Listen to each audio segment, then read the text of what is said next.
Very good morning to all my dear friends. मैं हूं Prashant Mawani. I hope you all are good. आज 4 फरवरी 2022 है। Welcome to curiously education. दोस्तों, आज हमारे टेबल के ऊपर हैं 5 important topics. Beijing 2020 Olympic winter games, इसके बारे में बात करने वाले हैं। Then we have a very interesting article, it's about supreme court. Supreme court ने जो चाइल्ड विटनेसेस हैं उनकी फैसिलिटीज़ को थोड़ा इम्प्रूव कर दिया है और इसकी इम्पैक्ट दूसरे लोगों के ऊपर भी होगी। Will talk about it. फिर एक बहुत ही इम्पोर्टेंट टॉपिक है, अगर आप यूपीएससी की प्रिपरेशन कर रहे हैं या फिर आप स्टेट लेवल की जो एग्ज़ाम होती है, स्टेट पीसीएस या पीएससी,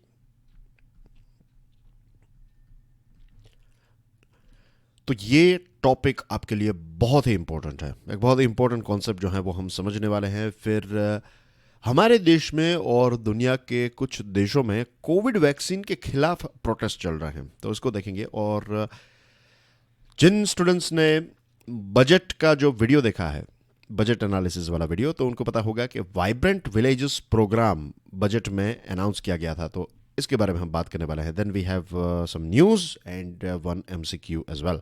आज का लेक्चर की पीडीएफ को डाउनलोड करना चाहते हैं तो ये है मेरी टेलीग्राम की channel.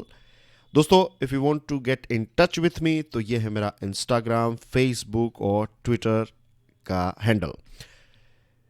Motivational quotes, motivational stories के लिए चेकआउट क्यूरियसली फॉर एवर। ये सभी पॉडकास्ट प्लेटफॉर्म्स पर अवेलेबल हैं। हमारी 2 चैनल्स हैं। अभी आप देख रहे हैं क्यूरियसली एजुकेशन। दूसरी हमारी चैनल जो है जिसके ऊपर मोटिवेशनल वीडियोस और इंटरेस्टिंग टॉपिक्स के ऊपर स्पेशल वीडियोस आते हैं, तो that is curiously for ever. दोनों को सब्सक्राइब करना ना भूलें। आज का वीडियो पसंद आए तो hit the like button and please don't forget to share this lecture with other students.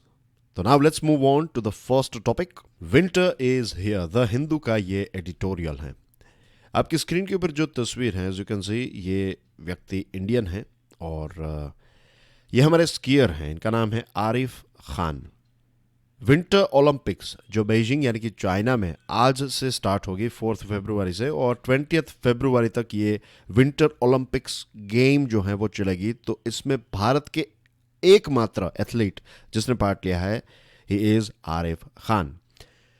अब ये न्यूज़ में क्यों है? आरिफ खान न्यूज़ में नहीं है, ये जो विंटर ओलंपिक्स है ये न्यूज़ में है, क्योंकि भारत ने इस विंटर ओलंपिक को, विंटर ओलंपिक 2022 या फिर बीजिंग विंटर ओलंपिक 2022, इसको डिप्लोमेटिकली बॉयकॉट किया है।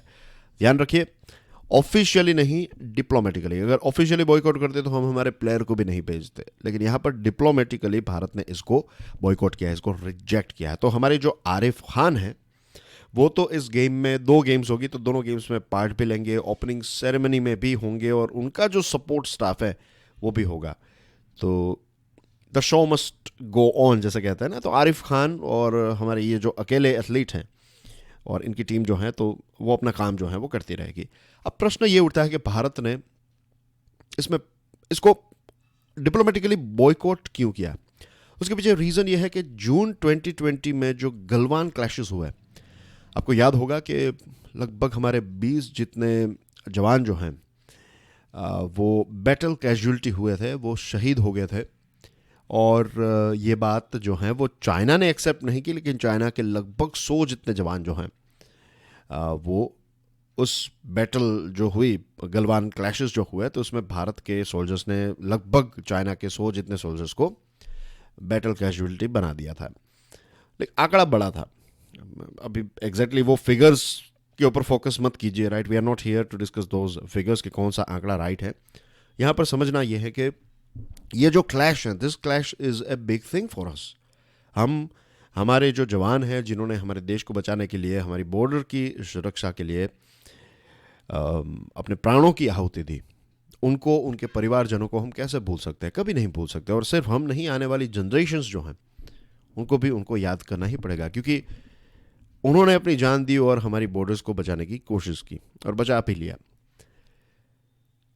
तो अब जो व्यक्ति ये सारी चीज़ें करवा रहा है, या फिर ये गलवान क्लैश जब हो रहा था, तो उस टाइम पर चाइना की आर्मी, जिसको कहते हैं पीएलए यानी कि पीपल्स लिबरेशन आर्मी, उसका रेजिमेंट कमांडर जो व्यक्ति वहां पर था, अब उस व्यक्ति को चाइना ने प्रमोट कर दिया और ये जो विंटर ओलंपिक्स हैं उसका टॉर्च बेरर बनाया। जो टॉर्च होती है ना, जो एक मशाल लेकर आदमी चलता है, तो इस ये मसाल के साथ जुड़ा हुआ इसको बना दिया, इसको प्रमोट कर दिया। और बेसिकली कहीं ना कहीं जो है वो चाइना ये दिखाने की कोशिश कर रहा है कि हमारे जो पीएलए के ट्रूप्स हैं वो काफ़ी बहादुर हैं और काफ़ी केपेबल हैं। और यही चीज़ जो है, इस चीज़ से भारत नाराज़ हुआ है और इसीलिए भारत ने डिप्लोमेटिकली इसको बॉयकॉट किया है। भारत इसमें पार्ट लेने वाला था, हमारे ऑफिशियल्स जो हैं वो वहाँ पर मौजूद होने वाले थे, ये 4 से लेकर 20 तक। लेकिन अब भारत ने यह तय किया है कि क्योंकि आप ऐसे व्यक्ति को वहाँ पर बैठा रहे हैं जिन्होंने ये सारी गलवान क्लैशेस को जो हैं उसको जलाया था, तो हम इसमें पार्ट नहीं ले सकते। एंड आई थिंक भारत ने एक बहुत ही अच्छा डिसीजन लिया है। नवंबर की बात है, नवंबर 2021, India joined Russia in expressing support for the games following a meeting of the foreign ministers of Russia, India and China। इससे पहले जो है वो ये बीजिंग ओलंपिक्स का काफ़ी विरोध हो रहा था, बहुत सारे अलग अलग देशों ने इसका विरोध भी किया था।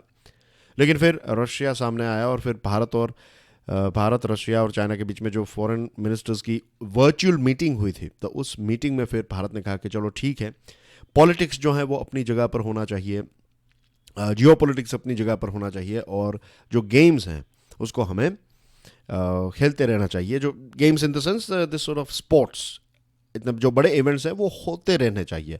और सच बताऊं कि स्पोर्ट्स इवेंट्स जो होते हैं वो कभी पॉलिटिक्स से अलग नहीं रह पाए हैं।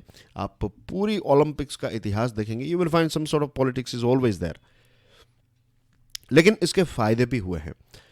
इसका एक एग्जांपल आपको देना चाहता हूं। ये जनरली आपको कोई किताबों में उसमें अभी तो पढ़ने को नहीं मिलेगा, लेकिन साउथ कोरिया और नॉर्थ कोरिया के बीच में जो बातचीत की शुरुआत हुई वो एक गेम्स की वजह से ही हुई थी। ये जो गेम्स हैं ये साउथ कोरिया में ऑर्गेनाइज की गई थी और नॉर्थ कोरिया के रिप्रेजेंटेटिव्स यहाँ पर पहुँचे और उसके बाद जो है दोनों देशों के बीच में बातचीत जो है वो शुरू हुई। लगभग 50 भी नहीं, ज़्यादा 70-75 ईयर्स से दोनों देश बात एक दूसरे के साथ नहीं कर रहे थे, लेकिन गेम्स की वजह से, गेम्स के बहाने से दोनों को एक मौका मिल गया बात करने का। तो ऐसे भी चीज़ें हो सकती हैं। यूएसए और कुछ यूएसए के मित्र देशों ने इसको डिप्लोमेटिकली बॉयकॉट ही किया है और पहले से ही बॉयकॉट किया है। और इसको बॉयकॉट करने का रीज़न ये था कि सिंजियान नाम का जो प्रोविंस है जहाँ पर विगर मुस्लिम्स रहते हैं, तो वहाँ पर जो हम कहते हैं ना, हमारे एक एज ए ह्यूमन बीइंग जो हमारे राइट्स होते हैं, हमारे जो अधिकार हैं, मौलिक अधिकार जो है कुछ, इनका वहाँ पर हनन हो रहा है, उनको वायोलेट किया जा रहा है। तो इस चीज़ को ध्यान में रखते हुए यूएसए ने इसका विरोध किया है। China first denied the existence of the camps but later said they were vocational training. China ने पहले तो माना ही नहीं कि शिंजियान में उस प्रकार के कैंप्स रखे जाते हैं जहाँ पर मुस्लिम्स को बहुत ही प्रताड़ित किया जा रहा है, उनको परेशान किया जा रहा है, उनको बहुत ही टॉर्चर किया जा रहा है। तो ये सारी चीज़ें पहले चाइना मान ही नहीं रहा था। फिर बाद में उन्होंने कहा कि ये तो वोकेशनल ट्रेनिंग कैंप्स हैं।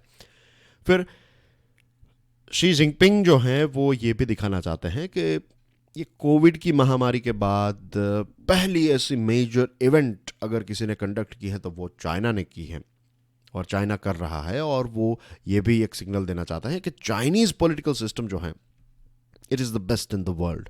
यूएसए की जो पॉलिटिकल सिस्टम है that is from the bad, और या फिर डेमोक्रेसी जो है, जो मॉडर्न डेमोक्रेसी, उसको उतना ज़्यादा इंपॉर्टेंस नहीं देता चाइना। चाइना कहता है कि हमारे जैसा मॉडल फॉलो करो तो आपको इतनी तरक्की मिलेगी। तो ये है एक ओवरऑल स्ट्रेटजी ऑफ चाइना। और ओलंपिक का जो मोटो था फास्टर, हायर एंड स्ट्रोंगर, तो उसमें आईओए ने, इंटरनेशनल ओलंपिक एसोसिएशन ने इसमें एक वर्ड ऐड किया, together. Together we can we are faster, higher and stronger when it comes to this fighting Covid. तो ये हैं कुछ रीजंस जिसकी वजह से भारत ने इसका विरोध किया है। I hope this particular topic is clear to you. अब आगे बढ़ते हैं। कल मैंने आपको एक प्रश्न पूछा था और चलो अच्छी बात तो ये है कि बेटर देन नथिंग 4 ऐसे स्टूडेंट्स हैं। एक है राहुल सिंह, एक है प्राची मिश्रा, कृति, कार्तिकेया और अमृता कुमारी। बाकी के सारे स्टूडेंट्स जो हैं वो सिर्फ वीडियो देखते हैं, राइट। जब क्वेश्चंस पूछे जाते हैं तो you feel very shy. Let me tell you one thing. अब ये बार बार चीज़ मैं नहीं कहूँगा। आज अगर आपने ये वीडियो देखा, अभी आप इसको देख रहे हैं, तो आप समझ लीजिए ये बात आपको पता चल गई। अब से मैं इस चीज़ को रिपीट भी नहीं करूँगा। भागवत गीता में श्री कृष्ण कहते हैं कि सबसे बड़ा पाप अगर कोई है, अगर आप एक लिस्ट बनाए पापों का, तो उसमें एक बहुत बड़ा जो पाप है दैट इज हेजिटेशन, जिसको कहते हैं हम थोड़ा संकोच करते हैं, हम थोड़ा कुछ स्टैंड लेने से डरते हैं। और भारत के हमारे जो लोग हैं, हमारा जो कल्चर है, इसने हमें इतना ज़्यादा हेजिटेट बना दिया है। स्कूल से ही ये हेजिटेशन जो है, इसके सीड्स हमारे अंदर, हमारे ही फ्रेंड्स जाने अनजाने में हमारे ही अंदर, और हम सब एक दूसरे के अंदर ये वायरस जो है वो डाल देते हैं। आंसर पता है तो भी घबराते रहेंगे, बैठे रहेंगे। नहीं, मैं थोड़ी मुझे प्रश्न है मेरे मन में, लेकिन मैं पूछना नहीं है। This is one of the biggest sin. ये पता है क्यों इसको पाप कहा है श्री कृष्ण ने? क्योंकि इसकी वजह से आपका जो जन्म हुआ है और जो पोटेंशियल है ना आपका, ये पोटेंशियल तक आप कभी पहुंच ही नहीं सकते, क्योंकि आप हमेशा कुछ चीज़ों में हेजिटेट होना अच्छी बात है, उसमें कोई गलत बात नहीं है। लेकिन सभी चीज़ों में, और जो चीज़ें हमारे हित के लिए हैं, जैसे कि एजुकेशन, तो उसमें भी हेजिटेशन, उस क्वेश्चंस पूछने में हेजिटेशन, आंसर राइटिंग में हेजिटेशन, तो ये सारी चीज़ें जो हैं वो आपके लिए ही नेगेटिव है। एनीवे, चलो, thank you very much Rahul Singh, Prachi Mishra, Kriti, Kartikeya और अमृता कुमारी, आपने ये आंसर लिखा है। आपके आंसर्स को, अगर आप एक दूसरे के आंसर्स को ज़रूर पढ़िएगा। मैं आप 4 लोगों से बात कर रहा हूँ, तो आप देखेंगे कि कुछ पॉइंट्स जो हैं वो आप सभी के कॉमन हैं। जो मुझे सबसे इंटरेस्टिंग पॉइंट्स लगे, तो एक ये था कि आप चारों ने कुछ ना कुछ पॉइंट्स दिए हैं जो इंटरेस्टिंग हैं, जो यूनिक हैं। जैसे कि ग्लोबल ट्रैवल व्लॉगर्स को भारत में इनवाइट करना, तो इससे क्या होगा कि भारत की जो इम्पोर्टेंट चीज़ें हैं, जो इम्पोर्टेंट ऐसी ब्यूटीफुल प्लेसेस हैं, वो पूरे वर्ल्ड में वायरल हो सकती हैं। फिर फूड सेफ्टी स्टैंडर्ड्स को इम्प्रूव करना, this is very good point. Foreign से आने वाले बहुत सारे लोग जो हैं, उनका पेट खराब हो जाता है, उनकी तबीयत खराब हो जाती है जब भारत आकर वो खाना पीना खाते हैं, तो इसमें हमें स्टैंडर्ड बढ़ाने की आवश्यकता है। फिल्म और वीडियो शूटिंग की परमिशन जो है उसको और ईजी बना देना। और ये सेफ्टी का पॉइंट भी आपने काफ़ी अच्छा लिखा है कि थेफ्ट एंड अदर ऑफेंसेस। मेरे एक दोस्त हैं, उसके साथ मैं अभी बात कर रहा था, 3 दिन पहले की बात है, तो बता रहे थे कि वो चाइना जो है वो 7-8 बार जा चुके हैं एज ए बिजनेसमैन। तो उनका जो है पासपोर्ट वाला जो पर्स होता है, उसमें कुछ डॉलर्स थे, कुछ 500 जितने डॉलर्स थे, और उनका पासपोर्ट और ये सारी चीज़ें थी। तो उनसे वो ट्रेन में वहाँ पर ही रह गया, ट्रेन में ही जो बैठने की जगह थी, तो वहाँ पर जो डेस्क जैसा था वहाँ पर ही उनसे छूट गया। वो थक चुके थे एक लंबे ट्रैवलिंग के बाद, वो भारत से वहाँ पर गए ही थे। तो जब होटल पहुँचे तब उनको पता चला कि उनका जो ये पर्स हैं, जो वो मीन्स वो उन्होंने कहीं पर या तो चोरी हो गया या फिर वो कहीं पर भूल गए हैं। फिर उनको याद आया कि वो ट्रेन में ही भूल गए हैं, तो फिर उन्होंने होटल को संपर्क किया, होटल वालों को बताया, और फिर जो उनके ट्रांसलेटर थे उनको बताया, और फिर बेसिकली वो जब वापस उस रेलवे स्टेशन पर पहुंचे तब तक उनके व्हाट्सएप पे उनके वॉलेट के फ़ोटोज़ आ चुके थे कि भाई आपका जो वॉलेट है ये वाला वॉलेट है, इसमें ये चीज़ें हैं, इतने पैसे हैं, ये सारी चीज़ें स्टेशन पर एक जगह पर जो ऑफिस है वहाँ पर ये अवेलेबल है, आप आइए और लेकर चले जाइए। इतनी सेफ्टी है, राइट। अगर ऐसा कल्चर हमारे देश में भी हो, राइट, ये चीज़ हमें चाइना से सीखनी चाहिए कि वहाँ पर रूल्स इतने स्ट्रिक्ट बनाए हैं कि अगर आप ऐसा करते पकड़े जाएंगे तो फिर आपकी खैर नहीं। तो अगर यहाँ पर हो तो भारत आने के लिए भी लोग मीन्स राज़ी हो जाएंगे। हमारे देश में बहुत सारे क्राइम्स हो जाते हैं, टूरिस्ट के साथ भी क्राइम्स होते हैं, तो this is a very important point. चलिए, moving on to praise worth, this is from Pioneer. Supreme court ने ये अब एक नया नियम बनाया है। सुप्रीम कोर्ट ने यह कहा है कि हमारे देश में हर जगह पर एक वीडियो कॉन्फ्रेंसिंग फैसिलिटी जो है उसको स्टार्ट किया जाए, ताकि जब कोई क्रिमिनल केस है और उसमें बच्चे अगर विटनेस हैं, गवाह हैं बच्चे, तो उनकी टेस्टिमोनी, यानी कि उनका जो स्टेटमेंट लेना है कि बेटा आपने क्या क्या देखा था, क्या क्या हुआ था, ये सारे प्रश्न पूछते हैं, और बच्चे जब आंसर्स देते ना, तो ये सारी चीज़ों को रिकॉर्ड करना चाहिए। और वीडियो कॉन्फ्रेंसिंग के माध्यम से बच्चों को आप प्रश्न पूछिए, भले ही वहाँ पर फिजिकली कोई व्यक्ति प्रेजेंट हो। फॉर एग्जांपल, बच्चे का जो घर है वहाँ पर आप जाइए और उसके कंफर्ट एरिया में जाकर आप उनको प्रश्न पूछिए। आप बच्चे को कोर्ट में बुलाते हैं तो देखिए, एक तो ट्रैवल भी करना पड़ता है, बच्चे के साथ पेरेंट्स को भी आना पड़ता है, तो चीज़ें थोड़ी और ज़्यादा हर्डल वाली हो जाती है, और आज के ज़माने में हमारे पास कम्युनिकेशन टेक्नोलॉजी अवेलेबल है, तो इसका इस्तेमाल जुडिशियल प्रोसेस को और ज़्यादा इजी बनाने में हम क्यों यूज़ ना करें। दूसरी चीज़, कोर्ट में सभी के सामने बात करना जो है, बच्चे कंफ्यूज भी हो जाते हैं, थोड़े बहुत घबरा भी जाते हैं, ये काफ़ी नेचुरल चीज़ है। तो ये चीज़ नहीं आएगी, और एक कंफर्टेबल एनवायरनमेंट में अगर बच्चा बात करेगा तो वो राइट इन्फॉर्मेशन जो है वो लोगों तक पहुंचा पाएगा। फिर क्वेश्चंस जो हैं वो पुलिस के द्वारा पूछे जाते हैं, डॉक्टर्स के द्वारा, लॉयर्स के द्वारा, उनके फैमिली मेम्बर्स के द्वारा, फ्रेंड्स के द्वारा, राइट। तो ये सारी चीज़ों से भी बच्चे काफ़ी घबरा जाते हैं। तो अब ये तय किया गया है, कोर्ट ने ये तय किया है कि हम बच्चे के पास जाएंगे, राइट, उसको यहाँ पर नहीं आना पड़ेगा। कई बार ऐसा होता है कि जो विटनेस हैं, जो चाइल्ड हैं, वो अगर देखेगा कि जो क्रिमिनल हैं वो कोर्ट में ही बैठा है और उसको देख रहा है, तो फिर वो घबरा जाएगा और फिर अपना आंसर भी चेंज कर देता है। तो हकीकत जो है वो कोर्ट और दुनिया के सामने नहीं आती है। तो ऐसे सेफ एनवायरनमेंट में इसका टेस्टिमनी ली जाए तो this will be beneficial for the court. दूसरी चीज़ कि ये बच्चों से स्टार्ट हुआ है, आई एम श्योर ये फ्यूचर में रेप विक्टिम्स, जो एल्डरली लोग हैं, जो विसल ब्लोवर्स हैं, उनको भी ये फैसिलिटीज़ जो हैं उसमें कवर किया जाएगा। और जो इंफॉर्मेशन टेक्नोलॉजी फैसिलिटी आज अवेलेबल हैं, तो इसका इस्तेमाल कोर्ट कर रही है, तो that's a very positive sign. Moving on to the next topic. पिछले कुछ दिनों से हमने एक टॉपिक पर डिस्कशन की है, सेंट्रल डेप्यूटेशन वाला जो टॉपिक था, सेंटर वर्सेस स्टेट जैसे सिचुएशन हमें देखने को मिल रही, तो उसके ऊपर एक बहुत ही इंटरेस्टिंग आर्टिकल आज पायोनियर में पढ़ने को मिलता है। और इसका एक सजेशन जो है वो बहुत ही प्रैक्टिकल है कि पहली जो चीज़ इस प्रॉब्लम को सॉल्व करने के लिए, जो सेंट्रल लेवल पर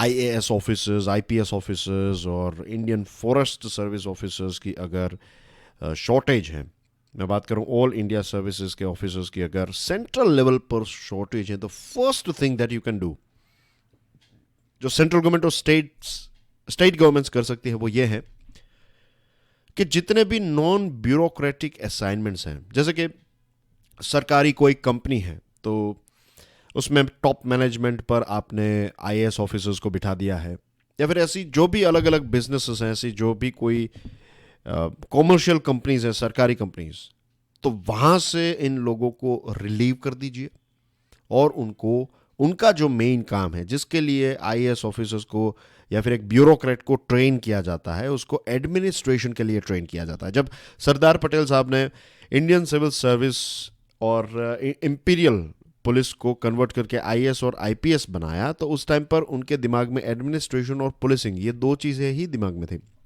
उन्होंने इन सर्विसेज को इसलिए पैदा नहीं करवाया था कि ये फिर हम जो बिजनेसेस हैं उनको संभालने के लिए ऐसे ऑफिसर्स जो हैं या फिर ब्यूरोक्रेट्स जो हैं वो आप बड़ी बड़ी जो सरकारी कंपनीज हैं उनको संभाल रहे हैं, उनका मैनेजमेंट कर रहे हैं, उनके लिए ये बने ही नहीं हैं। We have to understand this thing कि एडमिनिस्ट्रेशन और मैनेजमेंट, उसमें एक बहुत बड़ा डिफरेंस है। हमारे देश में एडमिनिस्ट्रेशन में आज भी एक कॉलोनियल झलक आपको देखने को मिलता है। एक ब्रिटिश राज था, उसमें कैसे लोगों को गुलाम के तौर पर देखा जाता था, वही चीज़ आज भी, unfortunately this is a fact, ये चीज़ आज भी आपको देखने को मिलती है कि मैं राजा और तुम गुलाम। हमारा कॉन्स्टिट्यूशन ये कहता है कि हमारे जो लोग हैं ये राजा हैं, और लोगों के लिए काम करने वाले जो MPs हैं, MLAs हैं, और जो भी सरकारी, हम नौकर कहते हैं ना, सरकारी राजा नहीं कहते, सिविल सर्वेंट कहते हैं, सिविल किंग नहीं कहते, सिविल क्वीन नहीं कहते, लेकिन शब्द कोई भी यूज़ करो, सभी को पता है नौकर कौन है और राजा कौन है। तो एडमिनिस्ट्रेशन जो है उसका एक एडमिनिस्ट्रेशन की ट्रेनिंग ही कुछ इस प्रकार की है कि लोगों को कंट्रोल करना, जो ब्रिटिश राज के टाइम पर था तो वैसा है।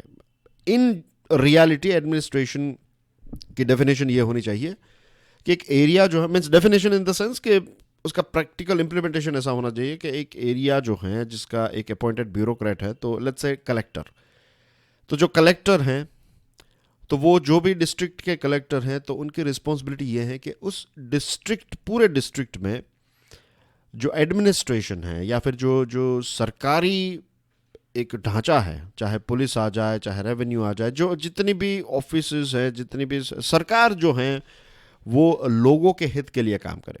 लोगों के साथ जुड़ी हुई जो भी समस्या है लोगों की, उनको एज ईजी एज पॉसिबल बनाने की कोशिश करें।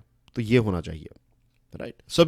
सभी को इक्वली ट्रीट करने की कोशिश जो है वो कोशिश के ऐसा ही होना चाहिए ना, ideal world.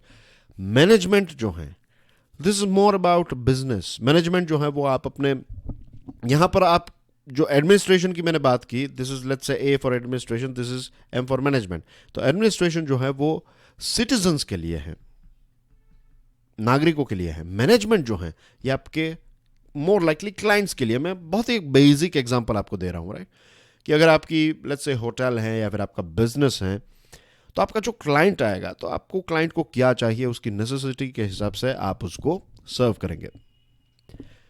This is management. अब जो व्यक्ति एडमिनिस्ट्रेशन के लिए ट्रेन किया गया है, उसकी ट्रेनिंग, उसने उसी एग्ज़ाम को क्लियर किया, आप उसको मैनेजमेंट की पोस्ट पर बिठा रहे हैं।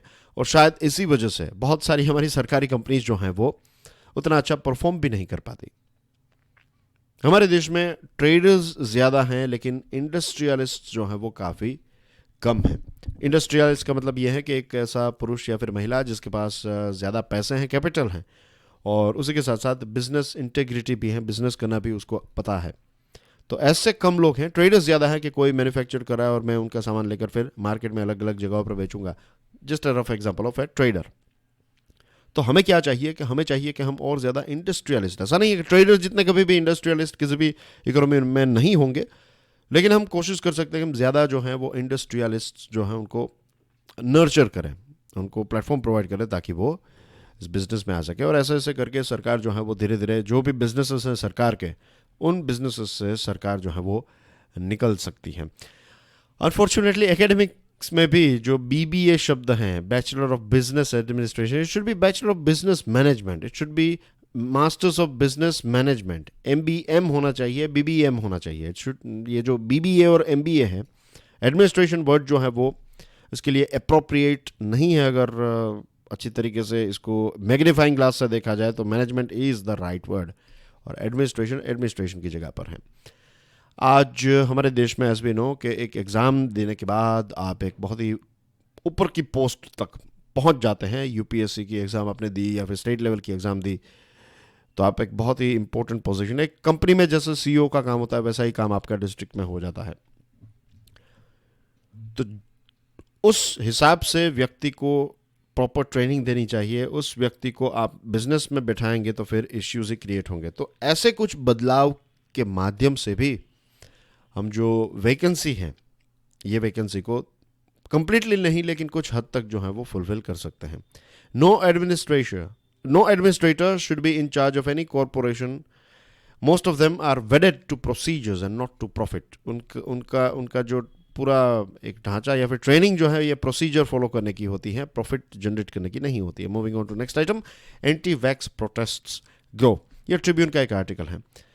हमारे देश में नहीं, दुनिया के अलग अलग देश, खास करके वेस्टर्न वर्ल्ड में अगर आप देखें तो बहुत सारे देशों में लोग सड़कों पर उतर आए हैं। Canada, USA, UK, France, Italy, Spain, Austria, ये सारे देशों में प्रोटेस्ट हो रहे हैं। किस बात पर पता है? वैक्सीनेशन पर, कि ये वैक्सीनेशन बंद करो, वैक्सीनेशन से ये हो रहा है। और बहुत सारे ऐसे फेक न्यूज़ और गलत चीज़ें जो हैं वो वैक्सीनेशन के साथ ये लोगों ने फैला दी हैं और बात कर रहे हैं। लेकिन ओवरऑल अगर आप इन देशों में भी देखेंगे तो 80% जितने लोग जो हैं उन्होंने वैक्सीन अपने आप को वैक्सीनेट कर लिया है। एक बहुत ही, जिन लोगों ने वैक्सीन नहीं ली है तो सभी प्रोटेस्ट नहीं कर रहे हैं, लेकिन उन लोगों में से लेट्स से 20% लोगों ने अगर नहीं ली है तो उस 20% जो हैं उसका एक छोटा सा परसेंट जो है ऐसे लोग जो एंटी वैक्सर्स हैं, उनका नंबर काफ़ी छोटा है, लेकिन नॉनसेंस जो उन्होंने फैलाई है ये काफ़ी ज़्यादा है। बिजनेस और इन सारी चीज़ों को भी अफेक्ट कर रहे हैं। और जो लोग लोगों की जान बचाने की कोशिश कर रहे हैं, चाहे पॉलिटिकल लीडर्स हो, पब्लिक हेल्थ ऑफिशियल्स हों, राइट, जो वैक्सीनेशन अलग अलग जगहों पर ले जा रहे हैं पुलिस के साथ, फिर restaurant, school staff, cross border official, इन सभी के साथ ये लोग जो हैं ये एंटी वैक्सर्स जो हैं उनको कहते हैं एंटी वैक्सर्स, तो ये काफ़ी मिसबिहेव कर रहे हैं और उनके लिए चीज़ें जो हैं वो और ज़्यादा डिफ़िकल्ट बना रहे हैं। हमारे देश में भी कुछ ऐसे डिसबिलीवर्स हैं, अगर इनको वैक्सीन नहीं लेनी है दैट्स देयर चॉइस, और अगर ये विरोध करना चाहते हैं इसका तो कुछ लॉजिकल बेस पर विरोध होना चाहिए, कुछ तथ्यों पर होना चाहिए, साइंटिफिक फैक्ट्स पर विरोध होना चाहिए। किसी ने आपको बता दिया कि वैक्सीन नहीं लेनी है, मैं भी ऐसे कुछ परिवारों को जानता हूँ जो कहते हैं कि हम वैक्सीन नहीं लेंगे। अब अगर आप उनसे पूछोगे तो वो कहेंगे कि इसने बताया, वो बताया, ये न्यूज़पेपर में पढ़ा था। आप इसको स्टडी कीजिए, उसके बाद आप रिजेक्ट कीजिए। अगर फिर उसके बाद आपको लगता है कि नहीं ये गलत है तो फिर डोंट टेक इट, जो फिर आपको ठीक लगता है वो कीजिए, लेकिन साइंटिफिक पॉइंट ऑफ व्यू से इसको रिजेक्ट कीजिए। अगर रिजेक्ट कर रहे हैं, एक्सेप्ट कर रहे हैं तो भी साइंटिफिकली, रिजेक्ट कर रहे हैं तो भी साइंटिफिकली, अपनी कॉमन सेंस का इस्तेमाल करना है इसमें। बोरा इंफ्रास्ट्रक्चर, ट्रिब्यून का ये आर्टिकल है। वाइब्रेंट विलेजेस प्रोग्राम बजट में इसको अनाउंस किया गया था, और इसमें यह है कि भारत एक प्रकार से कोशिश कर रहा है, चाइना जो है वो एलएसी के रीजन पर काफ़ी इंफ्रास्ट्रक्चर क्रिएट कर रहा है। यूएस डिपार्टमेंट ऑफ डिफेंस का एक रिपोर्ट आया था कि अरुणाचल प्रदेश में जो एलएसी के नज़दीक जो जगह है वहाँ पर चाइना ने फटाफट विलेज बना लिया, और पेंगोंग सो लेक जो है उसके ऊपर भी ब्रिज बना रहा है ताकि अपने सोल्जर्स को फटाफट वो यहाँ से वहाँ भेज सके।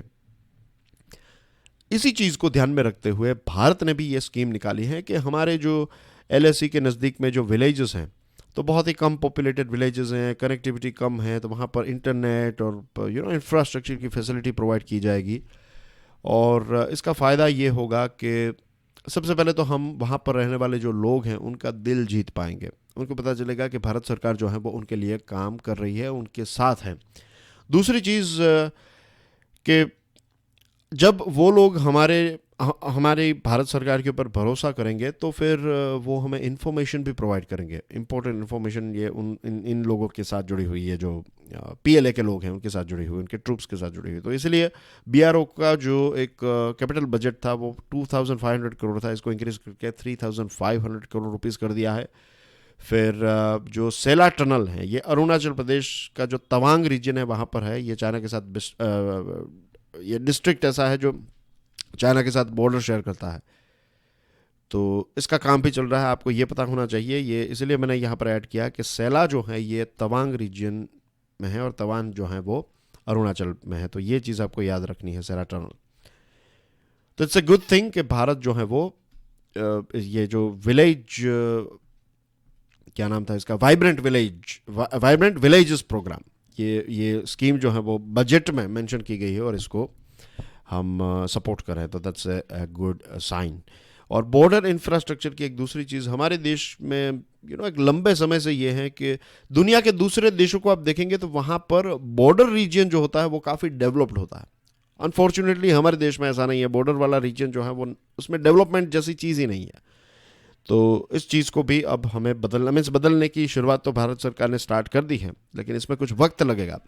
Moving on to news items, Odisha government ने एजुकेशनल इंस्टीट्यूशंस को रीओपन करने की बात बताई है, क्योंकि कोरोना के केसेस जो हैं वो अब कंट्रोल में आ चुके हैं। अगस्त 2022 में इसरो चंद्रयान 3 को लॉन्च करने वाला है। पीएम मोदी साहब आज 216 फीट का, बेग पार्डन, नॉट आज, कल यानी कि 5 फेब को स्टैच्यू ऑफ इक्वालिटी हैदराबाद में लॉन्च करने वाले हैं। दोनों हाउसेस जो हैं इन्होंने मोशन ऑफ थैंक्स पर डिस्कशन कंटिन्यू की। भारत ने यह कहा कि वो अफगानिस्तान के लोगों को सपोर्ट और ह्यूमैनिटेरियन असिस्टेंस देने के लिए कमिटेड है। सुप्रीम कोर्ट ने जो नवजोत सिंह सिद्धू साहब का एक रोड रेज का जो केस है उसको थोड़ा डिफ़र कर दिया है, यानी कि डिले कर दिया है। इंडिया और UK, United Nations joint secretary level की एक मीटिंग करेंगे। पीएमसी जो बैंक का स्कैम है, तो इस स्कैम का जो मेन एक्यूज्ड है दलजीत सिंह बल, तो इनको अरेस्ट किया गया है बिहार से। US president Biden approves deployment of additional forces in east Europe, यानी कि यूक्रेन में और ज़्यादा फोर्सेस को डिप्लॉय किया जाएगा, नेटो फोर्सेस को। और बांग्लादेश ने इकू से पदक 2022 जो है ये 24 लोगों को दिया है। तो ये नाम याद आपको रखना है कि ये जो पदक है ये किस देश के द्वारा दिया जाता, तो बांग्लादेश के द्वारा। कई बार आपको match the following type of questions पूछे जा सकते हैं। रफाल नडाल के साथ जुड़ा हुआ जो प्रश्न मैंने पूछा था उसका आंसर है द फ्रेंच ओपन, ये 2005 में हुआ था। और आज का प्रश्न जो है वो यूरोप और उसके नेचुरल गैस के रिक्वायरमेंट के साथ जुड़ा हुआ है। उनको 100 billion cubic metre natural gas जो है वो हर साल चाहिए, और इसमें से 40% गैस जो है वो किस देश के द्वारा प्रोवाइड किया जाता है। तो 4 ऑप्शंस हैं, Russia, USA, China and UK. उसमें से राइट आंसर आपको प्रोवाइड करना है कमेंट सेक्शन में। दोस्तों 2 चैनल्स हैं, क्यूरियसली एजुकेशन, क्यूरियसली फॉरएवर, दोनों को सब्सक्राइब करना ना भूलें। आज का वीडियो पसंद आया तो hit the like button, don't forget to share this video with other students. आपके लिए एक और प्रश्न पूछना चाहता हूं आपके पॉइंट ऑफ व्यू से, राइट। अगर आपको गूगल करना है तो गूगल कर लीजिए, या फिर जो भी आपकी जो एक कॉमन अंडरस्टैंडिंग है जो हम कहते हैं, तो उसके पॉइंट ऑफ व्यू से कुछ पॉइंट्स, 2-3 पॉइंट्स बताइए। What is the difference between administration and management? आपको क्या लगता है? मैं आपके आंसर्स जानना चाहता हूं, इंटरनेट वाले आंसर्स नहीं जानना चाहता। भले ही एक्यूरेट ना हो, जो भी आपको फील हो रहा है, जो भी आपको पता है वो लिखिए, ठीक है। यहां पर जो बड़ी बात है वो ये है, मैं ये क्यों प्रश्न पूछ रहा हूं आपको। एक तो आप विचारने पर मजबूर होंगे, दूसरी चीज हेजिटेशन का सामना करेंगे, तीसरी चीज आप लिखेंगे, राइट। अभी लिखेंगे, एक्यूरेट आंसर नहीं होगा, दैट्स फाइन, लेकिन जस्ट इमेजिन अगर आप रोज लिखेंगे, आज नहीं लिख रहे हैं और 1 साल तक नहीं लिखेंगे, इंप्रूवमेंट आएगा नहीं आएगा। लेकिन आज से लिखना स्टार्ट करेंगे, 2 महीने के बाद आज जहां पर है उससे 1% भी अगर आप इंप्रूव हुए तो ये इंप्रूवमेंट है या नहीं, आप बताइए। That's why I am asking you question, ठीक है। So that's everything, I will see you soon, till then enjoy your studies, God bless you all, जय हिंद।